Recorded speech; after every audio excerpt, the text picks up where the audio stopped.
Back to live show. ఇప్పుడు కాకపోతే ఇంకెప్పుడు సాధించుకోలేం. ప్రత్యేక హోదాకు సంబంధించి ఇదే నినాదంతో జనసేన అధినేత పవన్ కళ్యాణ్ ఇచ్చిన పిలుపు మేరకు, వైసీపీ అధినేత జగన్మోహన్ రెడ్డి ఇచ్చిన పిలుపు మేరకు నిన్న ఉదయం వైజాగ్ బీచ్ లో మౌన దీక్ష, నిరసన ర్యాలీలు, సాయంత్రం కొవ్వొత్తుల ర్యాలీకి సంబంధించి పెద్ద ఎత్తున ప్లాన్ చేసుకున్నారు. తీవ్రమైన ఉత్కంఠ కూడా రేగింది ఏం జరుగుతుందో అనేది. దానికి తగ్గట్టే నిన్న జగన్మోహన్ రెడ్డి వైజాగ్ లో అడుగు పెట్టడంతోనే ఆయన ఎయిర్పోర్ట్ లో నుంచి కూడా బయటకు రానివ్వని పరిస్థితి మనం చూసాము. దానికి సంబంధించి అక్కడ 2-3 గంటలు ఆయన నిరసన చేసి మళ్ళీ తిరిగి ఫ్లైట్ లో హైదరాబాద్ కు వచ్చిన పరిస్థితి. ఎక్కడికక్కడ పోలీసులు పూర్తి స్థాయిలో సక్సెస్ అయ్యారనే చెప్పుకోవాలి. బీచ్ లోకి ఎవరిని రానివ్వకుండా పూర్తి స్థాయిలో అదుపు చేయగలిగారు. ఒక 150-200 మంది వస్తే వాళ్ళని కూడా అరెస్ట్ చేసి దాదాపు ఒక 700 మందిని అరెస్ట్ చేసి లోపల పెట్టిన పరిస్థితి. అసలు ఎందుకు ప్రత్యేక హోదాకు సంబంధించి ఇవ్వమని మరి కేంద్రం లేకపోతే తెలుగుదేశం పార్టీ ఇప్పటికే ముఖ్యమంత్రి కూడా చాలా స్పష్టంగా వచ్చే అవకాశం లేదని చెప్తున్నా, ఇంత పోరాటం జరుగుతున్నా ఏం జరిగే అవకాశం ఉంది, వాట్ నెక్స్ట్ అనేది వాళ్ళు మనం మాట్లాడదాం. మనతో పాటు సి నరసింహరావు గారు, సీనియర్ జర్నలిస్ట్, ప్రముఖ సామాజిక రాజకీయ ఆర్థిక విశ్లేషకులు, ముళ్లపూడి రేణుక్ గారు, ఆంధ్రప్రదేశ్ టీడీపీ ముఖ్య అధికార ప్రతినిధి, కర్ణాట ఆంజనేయరెడ్డి గారు, ఆంధ్రప్రదేశ్ బీజేపీ అధికార ప్రతినిధి, జంగా గౌతమ్ గారు, ఆంధ్రప్రదేశ్ కాంగ్రెస్ ప్రధాన కార్యదర్శి, లైవ్ లో అందుబాటులోకి వస్తున్నారు గుడ్డి ఈశ్వర్ గారు, వైఎస్ఆర్సీపీ ఎమ్మెల్యే. ఈశ్వర్ గారు నమస్తే. ఈశ్వర్ గారు మీతోనే ప్రారంభిద్దాం. ఒకటి, ప్రత్యేక హోదా అనేది ఇవ్వమని కేంద్రం చెప్పేసింది. ఈ 4-5 రోజులు జరుగుతున్న పోరాటాలు, నిరసనలో, ఆందోళనలో మరోసారి స్పష్టం చేసింది. ఆంధ్రప్రదేశ్ ముఖ్యమంత్రి కూడా చాలా స్పష్టంగా చెప్తున్నారు, ఇవ్వమని చెప్పారు కాబట్టి మనకి ఏం కావాలో ప్రయోజనాలు, ప్రత్యేక ప్యాకేజ్ అడుగుతున్నాం, దానికి చట్టబద్ధత అడుగుతున్నామని. మరి కావాలి ఇప్పుడు తప్ప ఇంకెప్పుడు సాధించుకోలేము అంటున్న మీరు కానీ, జనసేన అధినేత పవన్ కళ్యాణ్ కానీ చేస్తున్న పోరాటాన్ని ఒక రాజకీయ క్రీడగా కొట్టిపారేశారు. What is your response? ఈరోజు రాజకీయ క్రీడ అని చెప్పి ఏదైతే చంద్రబాబు నాయుడు గారు బీజేపీ భావిస్తున్నారో, ఇదే రాజకీయ క్రీడ అంటూ క్రీడనే ఆ రోజు ఎన్నికల ముందు కానీ, పార్లమెంటు సాక్షిగా, తిరుపతి సాక్షిగా ఇదే చంద్రబాబు నాయుడు గారు, వెంకయ్య నాయుడు గారు, నరేంద్ర మోడీ గారు హోదా 5 ఏళ్లు కాదు, 10 ఏళ్లు కాదు, ఇంకా 15 ఏళ్ళు ఇవ్వాలని చెప్పి మాట్లాడిన మాటలు వాస్తవాలు కాదా అని చెప్పి సందర్భంగా నేను అడుగుతున్నాను. ఈరోజు బీజేపీ వాళ్ళు అంటున్నారు, అసలు ప్రత్యేక హోదా పదాన్ని కానీ మాటను కానీ మేమే తీసుకొచ్చాము, ఆ రోజు మా వెంకయ్య నాయుడు గారే చెప్పారు అన్నానని. మరి అటువంటప్పుడు ఆ ప్రత్యేక హోదాని ఈరోజు సాధించే దిశలో అధికార పార్టీలో ఉన్నటువంటి బీజేపీ, టీడీపీ ఈరోజు ఎందుకు ప్రత్యేక హోదా కాదంటున్నారో కూడా స్పష్టమైనటువంటి వైఖరి కానీ, స్పష్టమైన జవాబు కానీ ప్రజలకు జవాబుదారీగా ఉన్నటువంటి ప్రభుత్వాలు ఎందుకు చెప్పటం లేదు? దీనిని ఇంతమంది 6 కోట్ల ఆంధ్రులంతా కూడా ప్రత్యేక హోదా, ఆంధ్రుల హక్కు అంటూ, సంజీవన్ అంటూ గతంలో మాట్లాడినటువంటి చంద్రబాబు నాయుడు గారు కూడా ఈరోజు నిజంగా వారే అంటున్నారు, నేను సీనియర్ని, సమర్థుల్ని, నా అంత మించిన నాయకుడు లేడు, నేను నాది 30 ఏళ్ల ఇండస్ట్రీ అనుకుంటూ మాట్లాడుతున్నటువంటి వారు ఈరోజు అసలు వారి యొక్క మాటలు వింటుంటే చిన్నపిల్లలు మాట్లాడినట్టుగానే అనిపిస్తూ ఉంది. ప్రత్యేక హోదా అంటేనే ఒక్క నిమిషం అండి, విశాఖలో ఈరోజు సిఐఏ సదస్సు పెడుతున్నారు. పెట్టుబడిని నేను ఆహ్వానిస్తున్నాం, పెట్టుబడుల కోసం మేము చాలా అడుగుతున్నాము అందరినీ అని. అసలు ప్రత్యేక హోదా వస్తే మనం అడుక్కోక్కర్లేదండి, వాళ్లే వస్తారు. ఈ విషయానికి సంబంధించి ముఖ్యమంత్రి ప్రెస్ మీట్ లో 2 రోజుల క్రితం చెప్పారు. నిన్న సాయంత్రం మాట్లాడినప్పుడు కూడా మళ్ళీ ఇంకోసారి స్పష్టం చేశారు, ప్రత్యేక హోదాకి లేకపోతే పారిశ్రామిక రాయితీలకి డిఫరెన్స్ అని చెప్పుకుంటూ వచ్చారు. అది ఒక ఎత్తు అయితే, ముఖ్యంగా వైజాగ్ లో ప్రశాంతంగా ఉన్న వైజాగ్ ని పులివెందుల్లా తయారు చేయడానికి, ప్రత్యేక హోదా ముసుగులో కుట్రలు పనడానికి, అభివృద్ధిని అడ్డుకోవడానికి రౌడీల్లాగా వైజాగ్ బీచ్ లో రావడానికి ప్రయత్నించారని జగన్మోహన్ రెడ్డి మీద సీరియస్ కామెంట్ చేశారు ముఖ్యమంత్రి. ఏమండి, ఈరోజు చంద్రబాబు నాయుడు గారికి అంటే ఆయన పులివెందుల అని అంటే ఆయన రాయలసీమ మనిషి కనుక అలాంటి బాంబులు అలాంటి వాటి మీద ఉంటదేమో మాకు తెలీదు. విశాఖ నగరం అన్నది మేము శాంతి కాముకులం. ఈరోజు విశాఖ నగరంలో ఒక వైసీపీ చేయలేదు కదండి. మరి అలాంటప్పుడు పవన్ కళ్యాణ్, జనసేన యువత వచ్చారని, మరి కాంగ్రెస్ కలిసి వచ్చింది అని అంటున్నారు. మరి వాళ్ళు ప్రత్యేకించి ప్రధాన ప్రతిపక్ష వైఎస్ఆర్ కాంగ్రెస్ పార్టీ కనుక, అందులో మా పార్టీ ఇక్కడ బలంగా ఉంది కనుక, మేము శ్రేణులు ఎక్కువ ఉన్నాం కనుక ఇది ఖచ్చితంగా మేము ప్రత్యేక హోదా ఉద్యమంలో ప్రథమ భాగాన్ని మేము తీసుకోవాలని చెప్పి ఉద్యమాన్ని అంత ఉధృతం చేస్తున్నాం. కానీ చంద్రబాబు నాయుడు గారు మాట్లాడే మాటల్లో ఒక మాటకి క్లారిటీ ఉండదు అన్న సంగతి. సో మీరు చెప్పేది ఏంటంటే, ప్రధాన ప్రతిపక్షంగా జగన్మోహన్ రెడ్డికి ఉన్న ఫాలోయింగ్ కి భయపడింది అంటారా ప్రభుత్వం?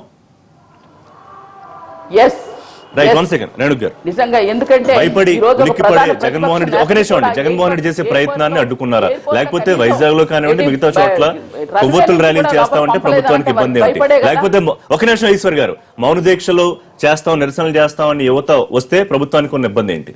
ముందుగా ఏంటంటే నిన్న విశాఖపట్నంలో జరిగినటువంటి ఎయిర్పోర్ట్ దగ్గర జరిగినటువంటి డ్రామా చూస్తా ఉంటే నాకు 2010లో జగన్మోహన్ రెడ్డి ఇంటర్సిటీలో హైదరాబాద్ నుంచి ఓదార్పు యాత్ర కోసం వెళ్తూ ఉంటే వరంగల్ దగ్గర జరిగినటువంటి మహబూబాబాద్ ఇన్సిడెంట్ గుర్తొచ్చింది. ఆ రోజు ప్రభుత్వం విఫలమైంది. ఆ రోజు అక్కడ అంతా అల్లర్లు జరిగాయి, రాళ్లు ఇవ్వుకున్నారు, లాఠీ చార్జ్ జరిగింది, ఫైరింగ్ ఓపెన్ చేశారు. ఇరుపక్షాల వాళ్ళు అటు 8 మంది పోలీసులు ఆ రోజు గాయపడినటువంటి సందర్భం. అలా కాకుండా నిన్న జరిగినటువంటి ఈ డ్రామాలో కూడా ఏదైతే వైఎస్ఆర్ పార్టీ చేయాలని అనుకుందో ఈ యొక్క ముసుగులో ఈ స్పెషల్ కేటగిరీ స్టేటస్ కి నిరసన ప్రదర్శన అనేటువంటి దాని ముసుగులో చేయాలన్నటువంటి కుట్రని భగ్నం చేసినందుకు అటు ప్రభుత్వాన్ని గాని పోలీసు అధికారులను గాని యంత్రాంగాన్ని అంతా కూడా ఈ సందర్భంగా అభినందించాలి. రెండవది, ఏ యువత అయితే చంద్రబాబు గారికి మద్దతుగా నిలబడ్డారో, ఏ యువత అయితే నిన్న చంద్రబాబు నాయుడు గారికి మద్దతుగా నిలబడ్డారో వారిని కూడా ఈ రోజు అభినందిస్తా ఉన్నాం. అలాగే తల్లిదండ్రులు ఎవరైతే బీచ్ కి పంపించకుండా నిన్న రిపబ్లిక్ డే సందర్భంగా గానీ అలాగే ఇటు జరుగుతున్నటువంటి భాగస్వామ్య సదస్సుకు గానీ యువత మొత్తం విశాఖపట్నం వాసులంతా కూడా హుద్హుద్ వచ్చినప్పుడు కూడా ఆ తర్వాత మొక్కలన్నీ ఎండిపోయాయి, దీపావళికి మీరు ఎవరు క్రాకర్స్ కాల్చొద్దు, ఇంటి ముందు దీపాలు పెట్టి మీరు మద్దతు తెలపాలి అని అంటే ఏకోత్మకంగా వచ్చి ఉండమా వినండి వినండి వినండి, మీరు వైఎస్ఆర్ పార్టీ వాళ్ళు వినాలి, మీరు చేసేటువంటి కుట్రల్ని ప్రజలంతా గమనిస్తా ఉన్నారు. అందుకే మీకు ఎక్కడా కూడా నిన్న యువత నుంచి గానీ ప్రజల నుంచి గానీ మద్దతు లేదు అన్నటువంటి సందర్భం. కేవలం వారిని ఒకసారి ఆపమంటే అది అర్థమవుతా ఉంటుంది. మీరు చెప్పినప్పుడు రేణు గారు విన్నారు కదా, ఒకసారి రేణు గారు ఈశ్వర్ గారు ప్లీజ్ వన్ సెకండ్.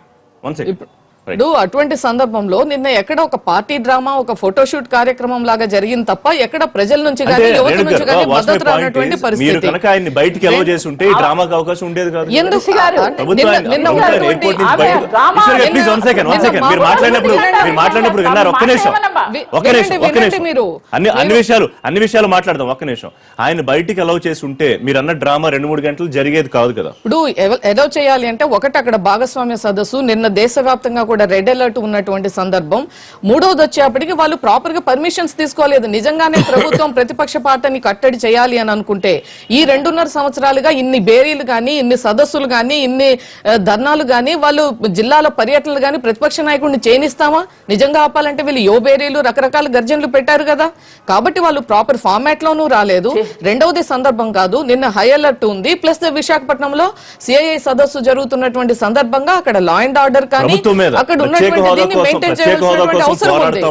యువతని లేకపోతే ప్రతిపక్ష పార్టీని అడ్డుకోవడం ద్వారా ప్రభుత్వమే ప్రత్యేక హోదా వద్దని చెబుతోంది అన్న భావన కలగట్లేదా ప్రజల్లో? నిన్న ఎక్కడ కూడా యువత బయటికి రాలేదు. ఆ పార్టీ యొక్క కార్యకర్తలు వచ్చారు, పార్టీ నాయకులు వచ్చారు తప్ప ఏ యువత పేరు మీద ఏదైతే ట్విట్టర్ తోటి మొదలైంది అది కూడా ఇది వీళ్ళు చేసిన టైలర్ మేడ్ డ్రామా. వీళ్ళు ఏదైతే ఆంధ్ర యువత పేరు వీళ్ళు ట్విట్టర్ లో పోస్ట్ చేశారో అది కూడా వీళ్ళు చేసినటువంటిది. రెండోది పవన్ కళ్యాణ్ గారు మద్దతు ప్రకటించిన తర్వాత జగన్ నేను వస్తున్నానని చెప్పారు. బట్ అసలు ఆ యువత ఎవరు? పవన్ కళ్యాణ్ ఇచ్చిన ట్వీట్ ను జగన్మోహన్ రెడ్డి రాజకీయంగా అనుకూలంగా మలుచుకుందాం అనుకున్నారు. కొద్ది రోజులుగా జనసేన అధినేత ఇచ్చిన పిలుపుని అదే చెప్తున్నాను ఋషి గారు, జగన్మోహన్ రెడ్డి రాజకీయంగా మలుచుకుందాం అనుకున్నారు. ఋషి గారు ఒక్కటండి, అదే చెప్తున్నా. ఈ 2 నెలలుగా చూస్తున్నాము జగన్మోహన్ రెడ్డి పార్టీకి గానీ తనకు గానీ ఒక ఎజెండా లేదు. ఇతర పార్టీలు సెట్ చేసినటువంటి ఎజెండాని కాపీ చేసి ఒక జిరాక్స్ కాపీ పాలిటిక్స్ చేస్తున్నారు. ఆ విధంగా నేను అప్పటికప్పుడు వాళ్ళు ఏదో నిర్ణయం తీసుకుని నేను వచ్చి మద్దతు తెలుపుతాను గమనిస్తా ఉన్నాము. రెండోది ఒక్క నిమిషం, మీరు అబ్జెక్ట్ చేసే పాయింట్ ఏంటి? దెబ్బతీస్తున్నారు. మీరు ప్రధాన ప్రతిపక్షంగా ఈ రోజు ఆంధ్ర రాష్ట్రంలో ఉంది, మీరు ప్రధాన ఎజెండా లేదంటున్నారు. ప్రత్యేక హోదా మొట్టమొదటి నుంచి ఈ రోజు 2.5 ఏళ్లుగా ఇదే చంద్రబాబు నాయుడు గారు 2 సార్లు మరి ఏ ఎజెండా తోటి ఆ రోజు అసెంబ్లీలో 2 సార్లు తీర్మానం చేశారు చంద్రబాబు నాయుడు గారు. మరి అసలు అవగాహన లేకుండా అందుకే ఒకసారి మేము మాట్లాడితే మీకు అర్థమవుతా ఉంటుంది ఏం మాట్లాడుతున్నారని. ఈశ్వర్ గారు 1 సెకండ్. కాంగ్రెస్ బీజేపీల వర్షం తీసుకున్నాక మళ్ళీ మీతో మాట్లాడతానండి. 1 సెకండ్. గౌతమ్ గారు, ఒకటి ఈ ఇష్యూ మీరు ప్రారంభం ఎలా అయిందని నాకున్న సమాచారం నేను అబ్జర్వ్ చేసి చెప్తాను. నిన్న జరిగింది కదా, అసలు దీని అంతా బ్యాక్గ్రౌండ్ ఎందుకు ఇలా వచ్చింది అంటే, ఏదైతే మనకి సుప్రీంకోర్టు, జల్లికట్టు, తమిళనాడు, కేంద్ర ప్రభుత్వం ఈ ఇష్యూ జరిగిందో ఒక చిన్న సెంటిమెంట్ కోసం, ఒక చిన్న వేరే క్రీడ కోసం ఒక పెద్ద లక్షల మంది కదిలి యూత్ వచ్చారు. దాని మీద కేవీపీ గారు ముఖ్యమంత్రి గారికి ఉత్తరం రాశారు. ప్రారంభం అక్కడ మొదలైంది.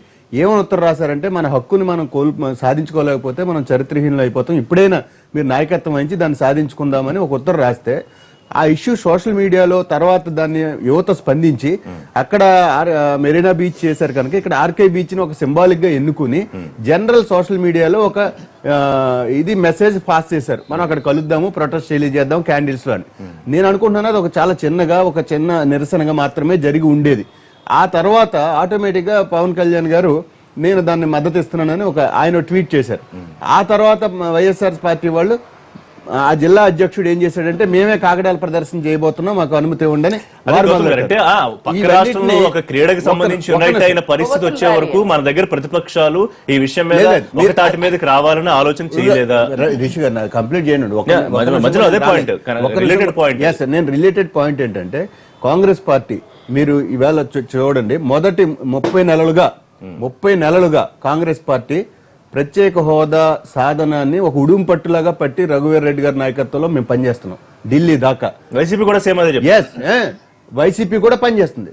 జనసేన, తెలుగుదేశంలో ఎన్డీఏలో భాగస్వామి అయిన జనసేన కూడా ఆ ఇష్యూ మీదే బహుశా మళ్ళీ పబ్లిక్ వాయిస్ ని వినిపిస్తా ఉంది. అట్లా ఈవేళ నిన్న ఒక జరిగింది. ముఖ్యమంత్రి గారు రాత్రి 10:30కి ఒక ప్రెస్ మీట్ పెట్టారు.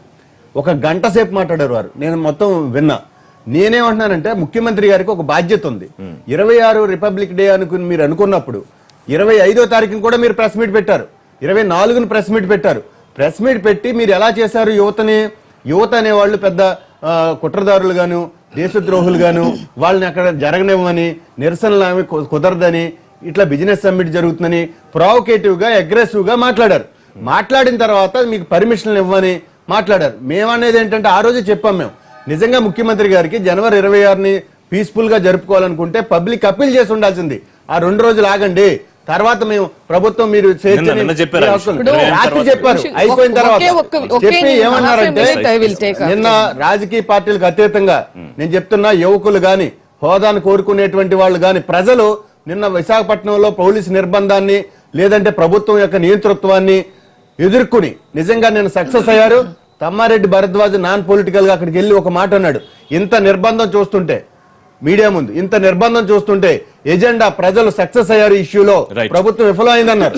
అందుకని నేను చెప్తున్నాను, నిన్న విషయంలో ప్రభుత్వం కావాలని ప్రతిపక్షాన్ని లేకపోతే ప్రత్యేక హోదా కోరుకునే వాళ్ళని ప్రొవోకేట్ చేసి ఆ ఇష్యూ జరగటానికి ప్రభుత్వమే బాధ్యత.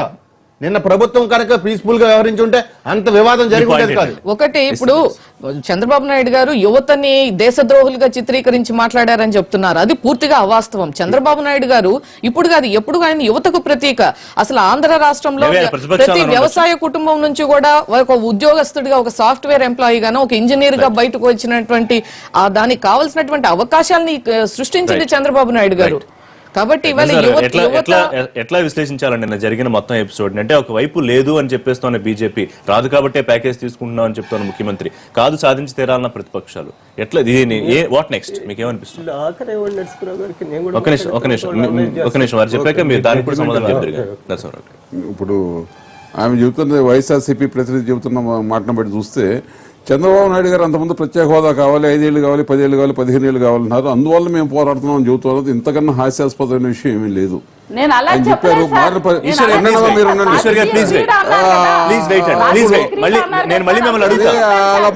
మధ్యలో మాట్లాడుతున్నాను. అడుగుతానండి ఈశ్వర్ గారు, నేను మళ్ళీ మిమ్మల్ని అడుగుతా. క్రీడ అని అంటున్నారు కదా, ప్లీజ్. ఒక్క విషయం నిర్వివాదాంశం, కాంగ్రెస్ బీజేపీ కలిసి కుమ్మక్కయ్యి కుట్ర జరిపి రాష్ట్రాన్ని 2గా చీల్చి ఆంధ్రప్రదేశ్ ని అడ్డగోలుగా అన్యాయం చేసి చాలా ద్రోహం చేసినాయి.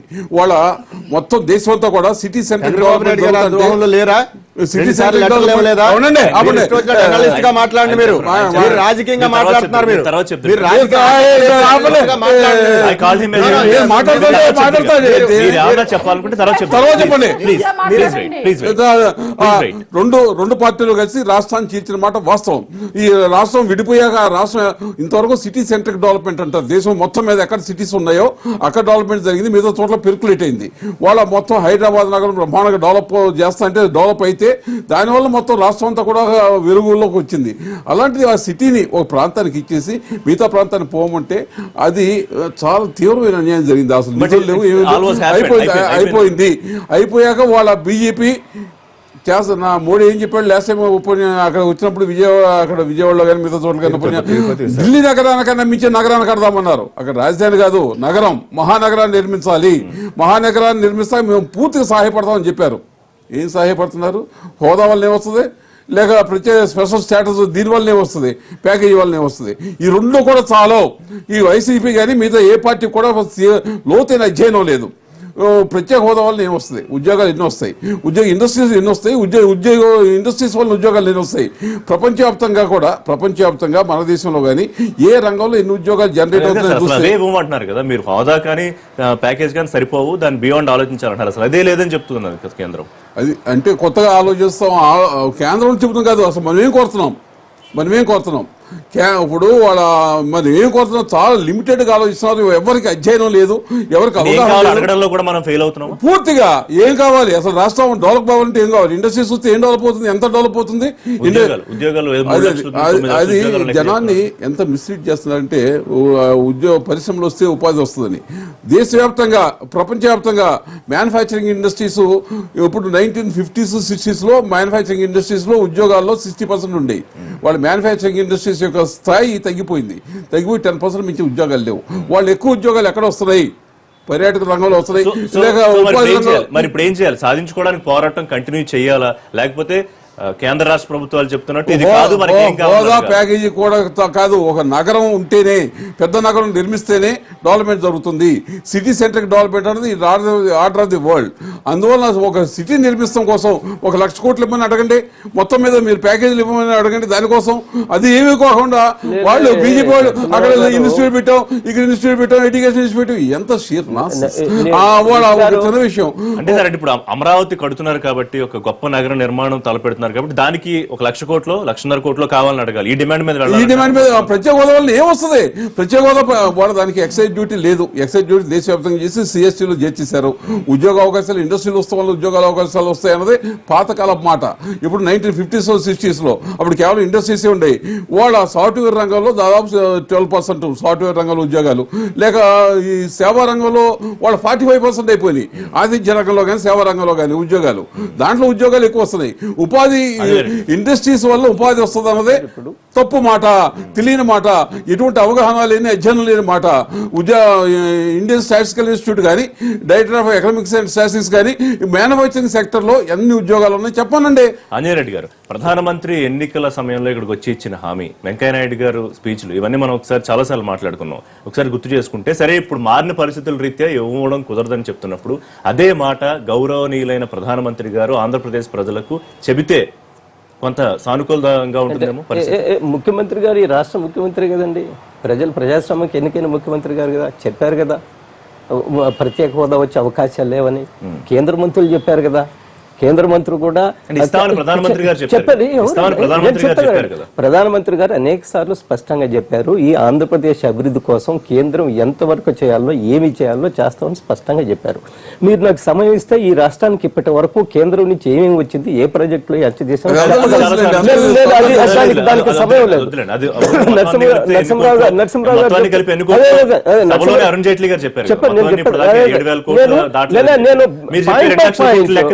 Unit by unit, industry by unit I can say.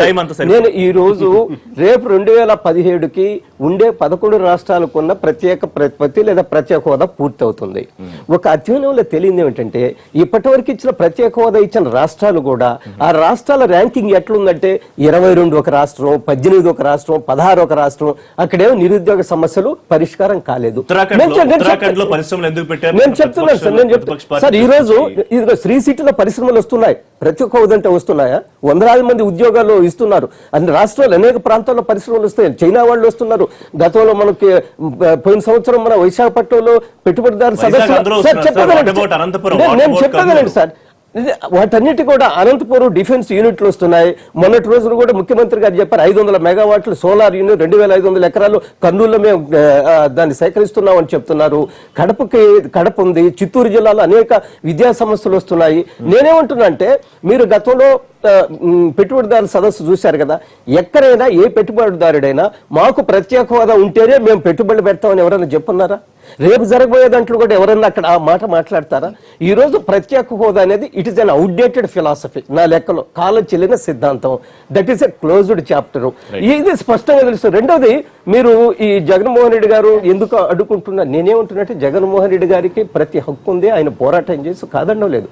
నిన్నటి రోజున రిపబ్లిక్ రోజున ఢిల్లీలో రాష్ట్రాల్లో భారతదేశం యొక్క శక్తిని మనం ప్రదర్శించే సందర్భంలో, మనం దేశం అంతా కూడా సెలబ్రేట్ చేస్తున్న సందర్భంలో ఒక నిరసన వ్యక్తం చేయడం అనేది అది సమంజసం కాదు.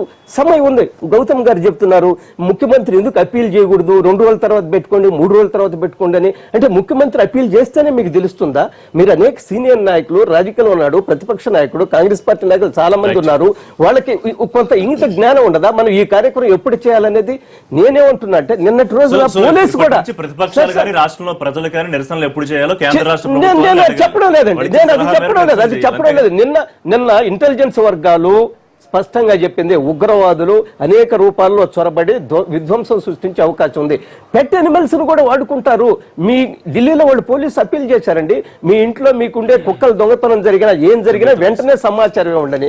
నేను వాళ్ళ యొక్క హక్కుని నేను కాదనడం లేదు, కానీ అట్లీస్ట్ నిన్నటి రోజున ఈ దేశం స్వతంత్రం గణతంత్ర దినోత్సవాలు మనం సెలబ్రేట్ చేస్తున్న సందర్భంగా, దేశం అంతా శక్తి ప్రదర్శన సందర్భంగా నిరసన కార్యక్రమం అనేది ఎంతవరకు చెప్తున్నారు. కానీ అదే కావాలంటారు కదా, ఏం చేద్దాం? దీనికి పరిష్కారం ఏంటో చిన్న బ్రేక్ తర్వాత డిస్కస్ చేద్దాం.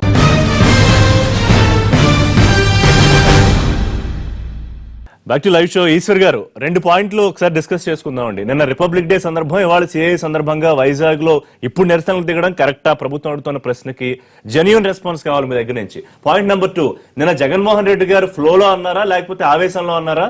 ముఖ్యమంత్రి ఆపుతున్నావు నువ్వు, 2 ఏళ్ల తర్వాత నీ ఎంత చూస్తాను అనడం ఎంతవరకు సమర్థించుకుంటారు? తనను తాను ముఖ్యమంత్రిగా సంబోధించుకున్నారు జగన్మోహన్ రెడ్డి. రిషి గారు, ఈరోజు జగన్మోహన్ రెడ్డి గారు నిన్న ఏదైతే శాంతియుతంగా జరిగేటటువంటి క్యాండిల్ ర్యాలీకి తను వస్తున్నట్టుగా వచ్చారు, అసలు నిజంగా మామూలుగా సాధారణ కస్టమర్గా చూసుకున్నా, అదే ప్యాసింజర్గా చూసుకున్నా, అసలు రన్వే నుంచి లోపలికైనా లాంజ్లోకి వచ్చిన తర్వాత అప్పుడు పోలీసులు అడ్డగించి ఇదిగో మీరు చేయకూడదని చెప్పాల్సినటువంటిది అవసరమైతే ఉంది. కానీ అలా కాకోకుండానే అసలు ఆయన ఫ్లైట్ దిగిన వెంటనే మొత్తం అందరూ కూడా వందల మంది అక్కడ ఆయన అడ్డగించి నిర్బంధించి, అసలు ఎవరికైనా మామూలు సాధారణ ప్యాసింజర్కైనా అలా చేస్తారా అండి? అందులో ఈరోజు ఆయన ప్రధాన ప్రతిపక్ష నాయకుడు. ఈరోజు ఏదైనా చెప్పాలన్నా ఏమన్నా ఒక పద్ధతి ఉంటుంది. దీన్ని ఇదంతా ఇప్పుడు వైరల్ గా మారింది. నేను ఒక మాట చెప్తున్నా, ఈరోజు జగన్మోహన్ రెడ్డి గారు అన్న మాటల్లో విషయం చెప్తున్నాను. ఎప్పుడు కూడా వన్ సైడే ఉండదండి. ఖచ్చితంగా ప్రభుత్వ పరంగా కానీ ఏదైనా మనకు ఒక చిన్న సామెత ఉంటుంది, ఎద్దు ఎప్పుడు ఒకలా పడుకోదు, అవతల వైపు కూడా తిరుగుతుందనని. అందుకనే ఎందుకు చెప్తున్నామంటే, ఇంత ఉక్కుపాదంతో ఇంత బలగాలు పెట్టి ప్రజలందరినీ అణచివేసే ధోరణిలో ఉన్నటువంటి ప్రభుత్వాల్ని ప్రజలే బుద్ధి చెప్పినటువంటి సందర్భాలు మనం చూడలేదా? పాయింట్ నెంబర్ 2, 2 రోజులు ఆగి 29 తర్వాత ప్లాన్ చేసుకుంటే మీకు నిరసన తెలిపే అవకాశం ఉండేది, ఇబ్బంది కూడా ఉండేది కదా? ముఖ్యమంత్రి గారు కుట్రానే యాంగిల్ ఉండేది కదా? ఎక్కడా కూడా 29 తర్వాత అన్న పదం ఎక్కడ రాలేదండి. ఎందుకంటే ఎప్పుడైతే ఇది గణతంత్ర దినోత్సవం రోజున మేము శాంతియుతంగా క్యాండిల్ ర్యాలీ పెట్టుకుందామని అనుకున్నప్పుడు మా అధ్యక్షులు పిలిపించినప్పుడు మేము శాంతియుతంగా అయిపోయి ఉండేది. కానీ ఇది చంద్రబాబు నాయుడు గారే రెచ్చగొట్టిన మాటలతో, ముందు రోజు ఆయన ప్రెస్ మీట్ లో మాట్లాడిన మాటలతో ప్రజల్ని, యువతని గాని అందరినీ కూడా కొంతమంది వర్షన్ ముందు జగన్మోహన్ రెడ్డి గారు రెస్పాండ్ అవ్వలేదు. జనసేన అధినేత ఒక నిరసనకి తన మద్దతు తెలుపుతున్నాను ట్వీట్ ఇచ్చాక అప్పుడు క్యాండిల్ ర్యాలీకి పిలుపునిచ్చారు జగన్మోహన్ రెడ్డి కార్యక్రమం చేశారు అని. రిషి గారు ఇందాక కాంగ్రెస్ వారు చెప్పారు, ఇప్పుడు ఒక్కొక్క పార్టీ ఒక్కొక్క విధమైనటువంటి ఉద్యమాలు చేసేటప్పుడు ముందు డిస్కస్ చేసుకుంటారు. అలా బొత్స సత్యనారాయణ గారు, జగన్ గారు, మా జిల్లా అధ్యక్షులు అందరూ కూడా మాట్లాడుకున్న సందర్భాన్ని ఇక అనౌన్స్ చేసే టైంలోనే, అంటే వాళ్ళందరూ కూర్చొని మాట్లాడుకున్నారు ఆల్రెడీ. ఇక పేపర్ స్టేట్మెంట్ ఇచ్చేటప్పటికి ఆయన ట్విట్టర్లో చేశారు. ట్విట్టర్లో ఆయన చేశారని మేము చేయలేం కదా. ఈరోజు ఆయన చేశారని మేమేం ప్రత్యేక హోదా ఉద్యమాన్ని ఇన్ని దశల వారీగా ఇన్ని ఉధృతంగా మేము చేయలేదు కదా. ఆల్రెడీ మా పార్టీలో డిస్కస్ అయిన మాటనే వాళ్ళు అనౌన్స్ చేశారు తప్పించి ఒకరు చేశారనో ఒకరు చేస్తున్నారన్న సందర్భం అయితే లేనే లేదండి. రైట్. గౌతమ్ గారు, వాట్ నెక్స్ట్ అండి? ఒకటి, ప్రత్యేక హోదా ముగిసిన అధ్యాయం అని బీజేపీ టీడీపీ చెప్తున్నారు. కాంగ్రెస్ పార్టీగా, ఒక జాతీయ పార్టీగా మేము చాలా స్పష్టంగా చెప్తున్నాం, అది ముగిసిన అధ్యాయం కాదు. నరసింహారావు గారిని నేను చాలా గౌరవిస్తా, నాకు చాలా మంచి పెద్దలు వారిని. కానీ ఆయన రాజకీయంగా ఆయన విశ్లేషణ చేసేటప్పుడు అన్ని పార్టీలను ఉద్దేశించి చేయాలి. ఒక్క కాంగ్రెస్ ని బీజేపీని ఉద్దేశించి విశ్లేషణ చేస్తే నేను చెప్తాను, పబ్లిక్ కూడా ఆయన్ని విశ్లేషకులుగా చూడరు, అది వారు గమనించాలనేది నా విజ్ఞప్తి. రెండవది ఏమిటంటే, నేను చెప్తున్నా, ఆ రోజు ప్రత్యేక హోదా అనేది హైదరాబాద్ ఆదాయాన్ని కోల్పోతున్నాం కనుక అక్కడ రాష్ట్ర ఆదాయం, రెవెన్యూ లోటు కానీ, రాజధానికి నిధులు కానీ, పోలవరానికి జాతీయ ప్రాజెక్టుగా కానీ, ప్రత్యేక హోదా కానీ, వెనుకబడిన జిల్లాలకి ప్రత్యేక ప్యాకేజీలు కానీ, అన్ని జాతీయ విద్యా సంస్థలు కానీ, ఇవన్నీ ఒక సమగ్ర అభివృద్ధి కోసమే ఒక చట్టము, ఒక ప్రత్యేక హోదా రావటం జరిగింది. అందుకోసమే వెంకయ్య నాయుడు గారు 10 ఏళ్ళు ఇవ్వండి అని అడిగారు, చంద్రబాబు నాయుడు గారు 15 ఏళ్ళు ఇవ్వండి అని అడిగారు. 30 నెలలుగా 2017కి అయిపోతున్నాయి, ఇంకెక్కడా ఉండవని బీజేపీ వారు చెప్తున్నారు. ఏమంటే ఈ 3 సంవత్సరాలు ప్రత్యేక హోదా మనకు ఆంధ్రదేశంలో అమలు చేసి ఉండొచ్చు కదా. నిజంగా 17కి అయిపోతుంది అనుకోండి, కాసేపు అనుకోండి ఒక పాలసీగా. ఈ 2014 నుంచి 17కి 3 ఏళ్ళు ఉంది కదా. ప్లానింగ్ కమిషన్ నుంచి నీతి ఆయోగానికి ఏడాది పట్టింది కదా. వాళ్ళకి 14th ఫైనాన్స్ కమిషన్ లో ఎక్కడా లేదని దాంట్లో చైర్మన్ గారు, సభ్యులు అందరూ చెప్పారు కదా. ఇవన్నీ అయిపోయాయి కదా. ఇష్యూ అంతా పబ్లిక్ లో ఏమి ఇష్యూ వెళ్ళిందంటే, చట్టబద్ధమైన ఒక కేబినెట్ నిర్ణయం, మీరు గుర్తుపెట్టుకోండి, ఇప్పటికే చెప్తున్నా, యూపీఏ చేసిన కేబినెట్ నిర్ణయం ఇప్పటికీ సజీవంగా ఉంది. దాన్ని నెక్స్ట్ కేబినెట్ రద్దు చేయలేదు. సో దట్ ప్రత్యేక హోదా విషయం కాంగ్రెస్ పార్టీగా మేము హామీ ఇస్తున్నాం. ఖచ్చితంగా 2019లో ఆంధ్రప్రదేశ్ కి అదొక ప్రజలకు అవసరంగా, అదొక ఆంధ్రప్రదేశ్ అభివృద్ధికి అది అవసరంగా, దాన్ని సాధించడానికి గల్లీ నుంచి ఢిల్లీ దాకా కాంగ్రెస్ పార్టీ జాతీయ స్థాయిలో ఉద్యమం తీసుకుంటుంది. అన్ని రాజకీయ పార్టీలు, అన్ని ప్రజలందరికీ కూడా అలాంటి 2019లో ఇప్పుడు 5 ఏళ్ళు ఇచ్చారు అధికారం భారతీయ జనతా పార్టీకి, ఎన్డీఏకి, తెలుగుదేశం వారికి. వారి 30 నెలల్లో ప్రత్యేక హోదా విషయం గానీ, ఈవెన్ మీరు ప్రత్యేక హోదా ఒకటే మాట్లాడుతున్నాం, పునర్వ్యవస్థీకరణ చట్టంలో పెట్టిన ఏ అంశాన్ని కూడా వారు అమలు చేయలేదు. నేను ఆధారాలతో సహా చెప్తున్నా, చెప్పగలం. నేను ఎంతసేపైనా దాని గురించి మనం మాట్లాడగలం, ఏమి ఇచ్చారు, వెనుకబడిన జిల్లాలకు ఏమి ఇచ్చారు అనేది. సో ఈ ఇష్యూ ఏంటంటే, వారు అన్నట్టుగా నరసింహారావు గారు ఒక కొత్త ఎజెండాను మాట్లాడుతున్నారు. వారు, అయ్యా మనం కేంద్ర ప్రభుత్వం ఒక చట్టం చేసి ఇచ్చిన దాన్నే అమలు చేసుకోలేని పరిస్థితుల్లో ఏమి ఇచ్చారంటే, రాజధానికి మన ప్రధానమంత్రి గారు చిన్న పాయింట్, మనం ఇక్కడ ఎంత ప్రయత్నం చేసినా ఇవ్వాల్సింది అక్కడ కాదు, తెచ్చి సాధించుకుని తెచ్చుకోగలమనే నమ్మకం ప్రతిపక్షాలను అవ్వలేదు కదా. ప్రతిపక్షాలన్నీ ఒక ప్రోగ్రామ్ చేసే ఇప్పుడు రాజకీయాలు ఏ పార్టీ వ్యవహారాలు వాళ్ళు చేసుకోవాలి. రాజకీయాలు ప్రజల ఎజెండాగా ఈవేళ యువకుల్లో మొత్తం ఎత్తున రావటం అనేది ప్రజల ఎజెండాగా వచ్చిన తర్వాత, రేపు కేంద్రమైనా రాష్ట్రంలోని రాజకీయ పార్టీలైనా దాని మీద ఒక పాలసీ తీసుకోవాల్సి వస్తుంది. మేము హామీ ఇస్తున్నాం కదా, మేము చాలా స్పష్టంగా చెప్తున్నాం, ప్రత్యేక హోదా అనేది ముగిసిన అధ్యాయం కాదు. కాంగ్రెస్ పార్టీ 2019 వరకు పోరాడుతుంది అమలు చేయమని. వీళ్ళు కనుక అమలు చేయలేకపోతే అమలు చేసే బాధ్యతను కూడా కాంగ్రెస్ పార్టీ తీసుకుంటుందని చాలా స్పష్టంగా చెప్తున్నాం కదా. 2 అంశాలు రేణుగారు. ఒకటి, నిన్న ఎయిర్పోర్ట్ లో జరిగిన దాంట్లో మీరు పోలీసులతో రాజ్యం నడిపిస్తారా, ఇది ప్రజాస్వామ్యమా కాదా, జగన్మోహన్ రెడ్డి గారు ప్రశ్నించింది. రెండోది, 2 ఏళ్ల తర్వాత నేను ముఖ్యమంత్రి అవుతా, ఒక్కొక్కళ్ళ సంగతి తేలుస్తానని నిన్న ఆయన బహిరంగానే వార్నింగ్ ఇచ్చిన పరిస్థితి. నిన్ననే కాదు ఋషి గారు, గత కొద్ది రోజులుగా మనం చూస్తూ ఉన్నాము. అటు పోలవరం దగ్గరికి వెళ్ళినా, రాజధాని దగ్గరికి వెళ్ళినా కూడా, ఎక్కడికి వెళ్ళినా కూడా ఆయన పదే ఏమంటున్నారు, ఒకసారేమో నేను సంవత్సరంలో నేనే ముఖ్యమంత్రిని అవుతా, నేను మా పాలన వస్తుంది అంటారు. ఒకసారి నేను 2 సంవత్సరాలు ఆగితే నేను వస్తా అంటారు. నిన్న చూస్తే తీరా అసలు నేనే ముఖ్యమంత్రి, నేనే మీరు అరెస్ట్ ఇబ్బంది పెడతారా, దౌర్జన్యం చేస్తున్నారా అని అంటారు. అంటే ఇవన్నీ చూస్తామంటే జగన్మోహన్ రెడ్డి యొక్క మానసిక స్థితి ఎంత ఆందోళనగా ఉన్నారు అనేటువంటిది చాలా స్పష్టంగా కనిపిస్తున్నటువంటి సందర్భం. రెండవది, ఈ మధ్య కాలంలో చూస్తామంటే నాకు అనిపిస్తా ఉంది, రాయలసీమలో ఏదైతే 2014 ఎన్నికల్లో అంతో కొంత వాళ్ళకు వచ్చినటువంటి సీట్లన్నీ కూడా రాయలసీమ నెల్లూరు, ప్రకాశం జిల్లాల్లో. ఇప్పుడు ఆ ప్రాంతాల్లో కూడా మేము చేస్తున్నటువంటి అనేక రకాల అభివృద్ధి కార్యక్రమాలు, అటు పరిశ్రమలు, పెట్టుబడులు, ఉపాధే కానీ, ఇటు సాగు నీరు ఇచ్చే దాంట్లో కానీ. ఈవేళ రాయలసీమకు చూసాము, దశాబ్దాలుగా ఇబ్బంది పడుతున్నటువంటి రాయలసీమకు ముచ్చుమరి ద్వారా మేము నీళ్లు ఇచ్చాము. అలాగే దశాబ్దాలుగా పులివెందులలో రాజకీయం చేస్తూ అక్కడ అధికారాన్ని ప్రజల ఇది తెచ్చుకున్నటువంటి పులివెందులకి నీళ్ళు ఇచ్చినటువంటి ఘనత చంద్రబాబు నాయుడు గారిది. అంటే ఇవన్నీ జరిగితే ఇక రాయలసీమలో కూడా వారికి వైఎస్ఆర్ పార్టీకి పట్టు పూర్తిగా కోల్పోయారు. ఇటువంటి సందర్భంలో ఆయన పూర్తిగా ఆందోళనలో ఉన్నారు. ఆయన ఏదైతే ఆయన శ్వాస ధ్యాస అంతా కూడా సీఎం కుర్చీనే.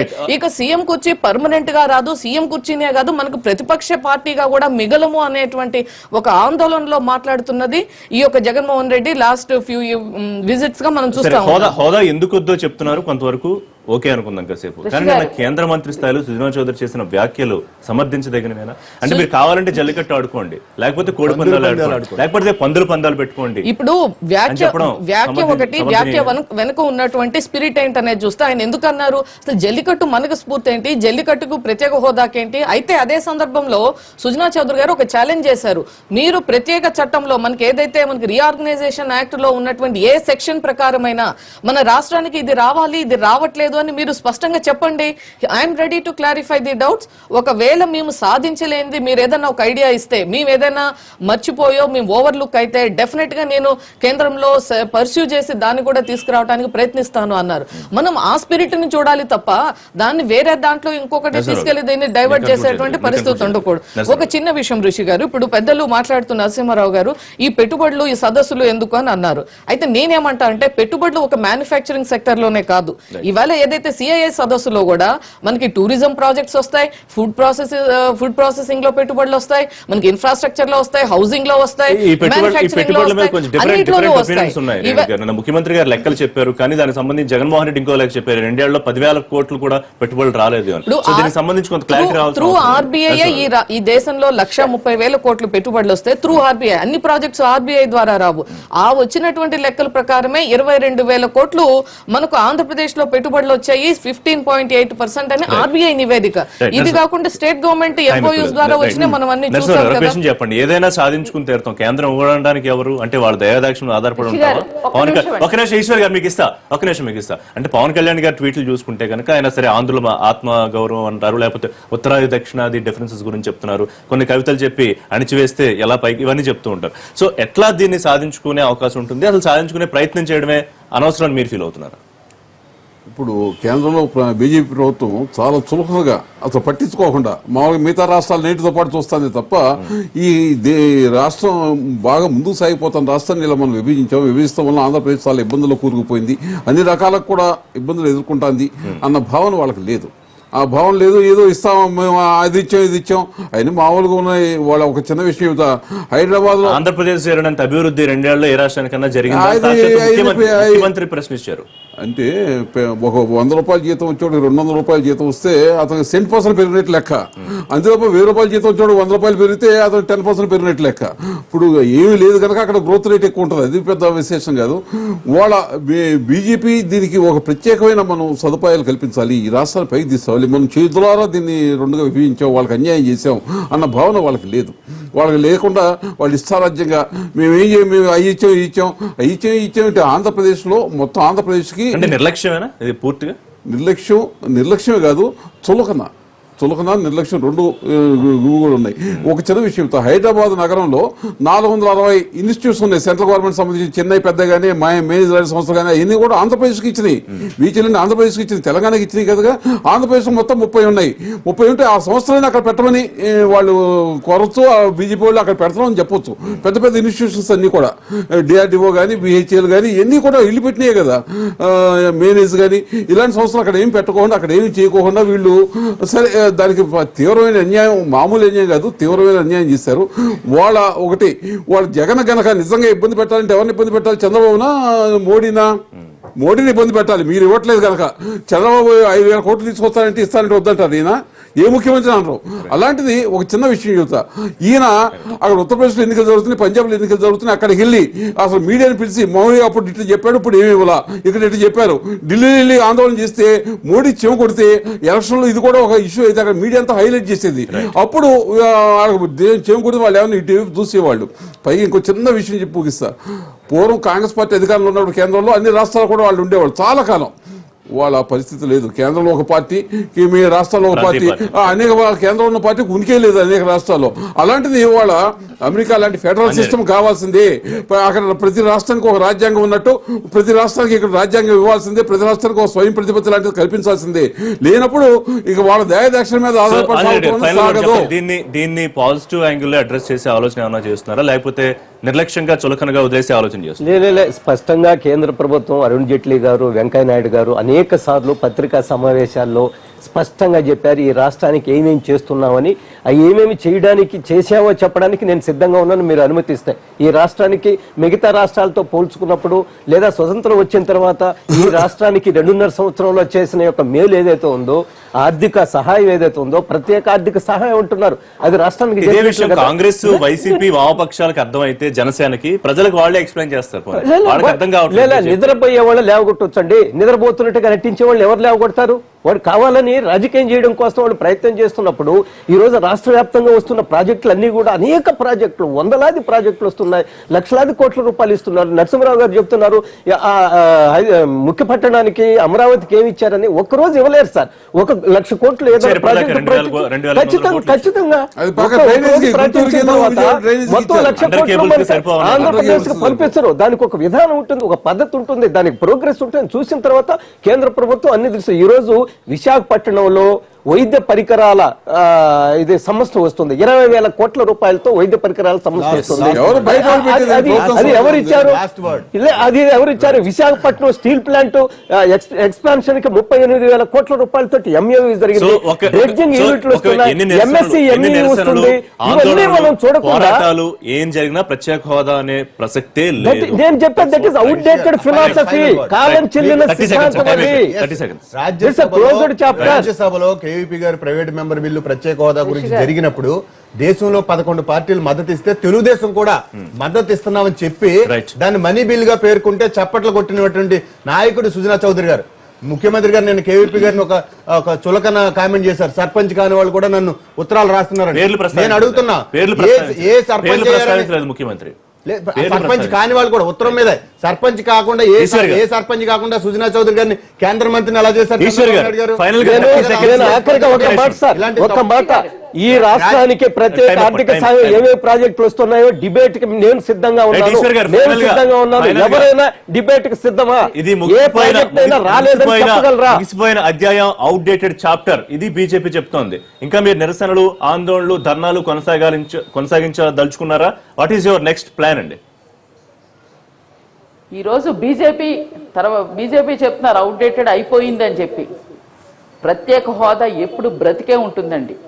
అది 6 కోట్ల ఆంధ్రుల యొక్క హక్కు. ఖచ్చితంగా ఆ హక్కును సాధించే వరకు ఖచ్చితంగా వైసీపీ ఉద్యమంలో ఉంటుంది. తర్వాత రేణుక గారు ఒక్క మాట చెప్తున్నానండి, జగన్మోహన్ రెడ్డి గారు